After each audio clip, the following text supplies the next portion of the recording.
Bismillahirrahmanirrahim. Assalamualaikum warahmatullahi wabarakatuh. Alhamdulillah alladzi bi ni'matihi tatimmus shalihah. Allahumma sholli wa sallim wa barik wa an'im ala nabiyyina Muhammadin sallallahu alaihi wasallam. Faqala Allahu ta'ala ya ayyuhalladzina amanu taqullaha haqqa tuqatih wa la tamutunna illa wa antum muslimun, amma ba'du. Jamaah rahimakumullah, pada kesempatan malam hari ini kita akan membahas satu ayat, yaitu surat Ar-Ra'd ayat 28. Allah berfirman, a'udzubillahi minasyaitonirrajim, alladzina amanu wa tasma'innu qulubuhum bi dzikrillah. Ala bi dzikrillahi tasma'innul qulub. Yang artinya orang-orang yang beriman dan hati mereka tenang dengan zikrullah atau dengan mengingat Allah. Dan ketahuilah hanya dengan mengingat Allah lah hati menjadi tenang. Syekh As-Sa'di dalam tafsir Karimir Rahman beliau mengatakan, maksud bahwa orang yang beriman itu ketika berzikir hatinya menjadi tenang, kata beliau, yazulu qalaquha wadztirabuha. Kecemasan dan kegelisahannya itu akan hilang setelah dia berzikir.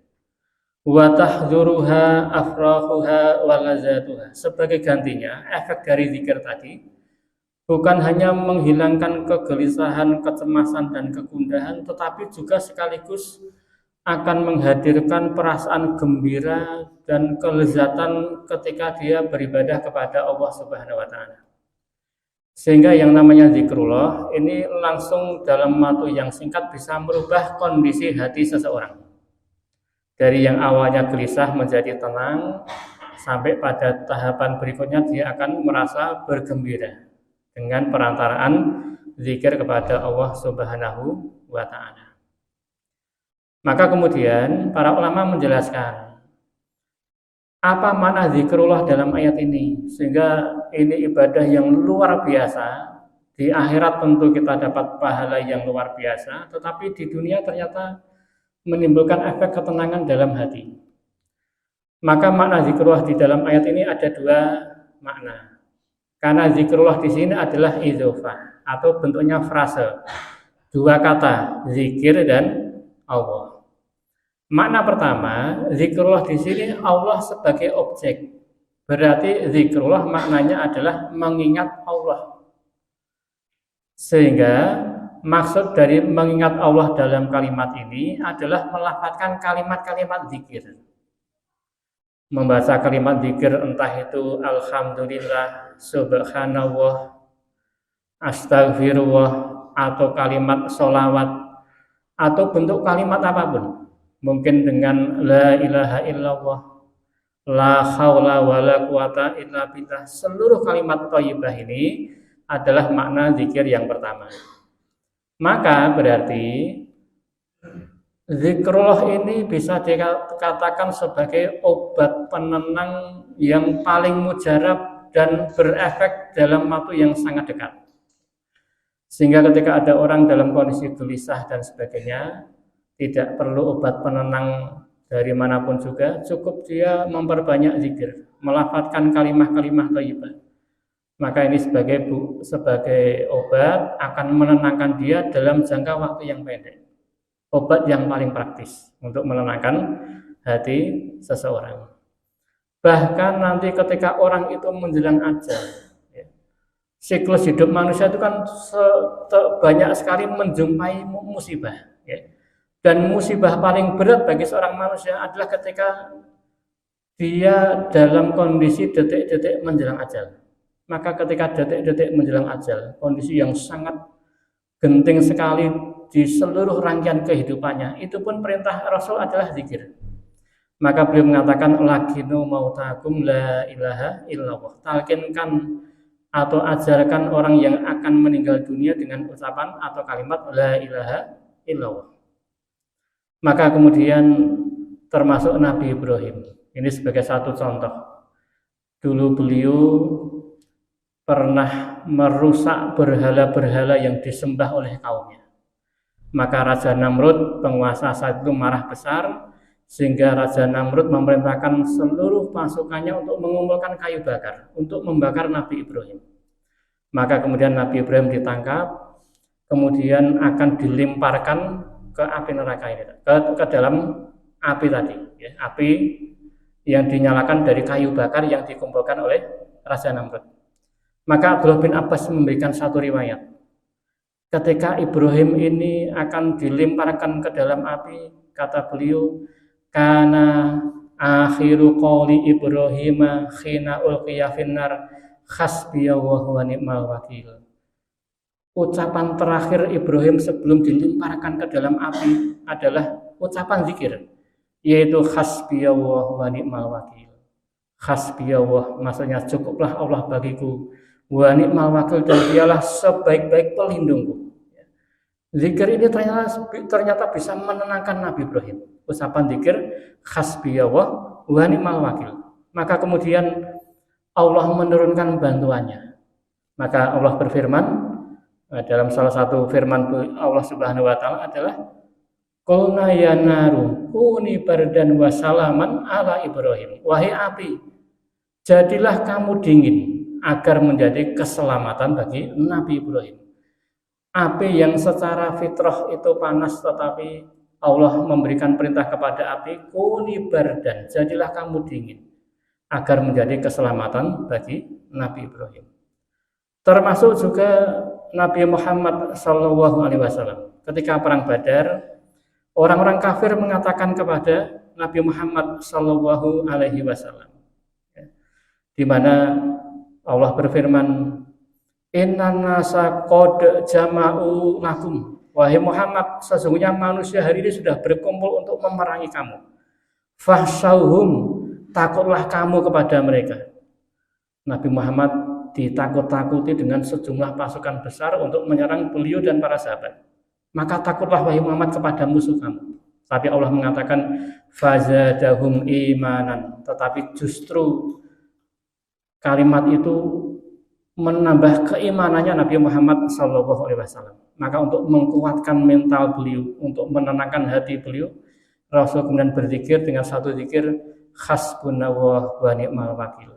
Cukuplah bagi Allah dan Allah lah sebaik-baik pelindung atau sebaik-baik penolong.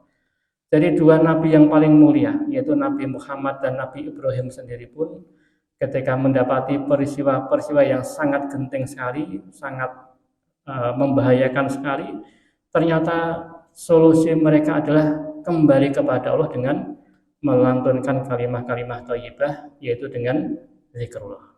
Ini makna zikrullah yang pertama, yaitu dengan mengucapkan kalimah-kalimah thayyibah. Kemudian makna yang kedua, Allah di sini sebagai subjek. Berarti zikrullah adalah zikir dari Allah. Maksudnya adalah peringatan yang berasal dari Allah Subhanahu wa taala. Zikrun itu peringatan, Allah adalah Allah. Berarti makna yang kedua peringatan dari Allah. Berarti maknanya adalah zikir yang kedua adalah ibadah mempelajari peringatan-peringatan dari Allah Subhanahu wa taala. Maka kegiatan kita seperti ini, menghadiri majelis ilmu, membacakan ayat-ayat Al-Qur'an walaupun hanya sebentar, ini termasuk aktivitas zikrullah, yaitu menyebutkan peringatan-peringatan dari Allah.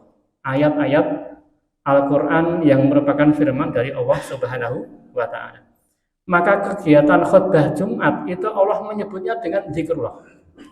Allah berfirman dalam surat Al-Jum'ah, ya ayyuhalladzina amanu idza nudiya lis-sholati min yaumil jum'ati.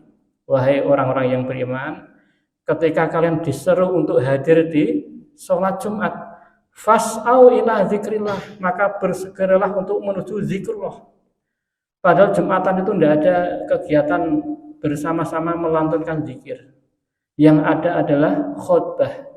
Maka khutbah yang memberikan peringatan itu pun Allah menyebutnya dengan zikrullah dalam ayat ini. Maka berarti kehadiran kita di majelis ilmu untuk mendengarkan peringatan dari Allah itu juga akan berdampak kepada ketenangan hati kita. Dan ini sudah disebutkan oleh Rasulullah SAW dalam salah satu sabdanya. Beliau bersabda, ini riwayat dari Abu Hurairah, dan dari sini pasti sahih karena riwayat dari Imam Bukhari dan Muslim. Beliau mengatakan, majtama'a qaumun fi baitin min buyutillah. Tidaklah berkumpul suatu kaum di masjid di antara masjid-masjidnya Allah Subhanahu wa taala. Berarti kita termasuk kategori ini. Berkumpul di masjidnya Allah Subhanahu wa taala. Yatluna kitaballahi wa yatadarasunahu fima bainahum. Kemudian kegiatan perkumpulan tadi adalah membacakan ayat Allah dan mempelajari ayat-ayatnya Allah Subhanahu wa taala. Dan kita sudah melakukan ini, yaitu dengan mempelajari ayat-ayat Allah. Maka kata Rasulullah, orang ini yang hadir di majelis ilmu, Allah akan memberikan 4 keutamaan atau 4 fadilah. Fadilah yang pertama adalah illa nazalat alaihi musakinah. Allah akan menurunkan ketenangan kepada orang-orang yang hadir di majelis ilmu. Maka ketenangan hati yang kita rasakan saat ini, insya Allah lebih tenang daripada tadi ketika kita belum masuk ke masjid. Begitu kita keluar dari masjid, ketenangan kita akan berubah. Tetap akan menang ketenangan hati ketika kita hadir di majelis ilmu. Ini fadilah yang pertama. Allah akan berikan ketenangan dalam hati kita.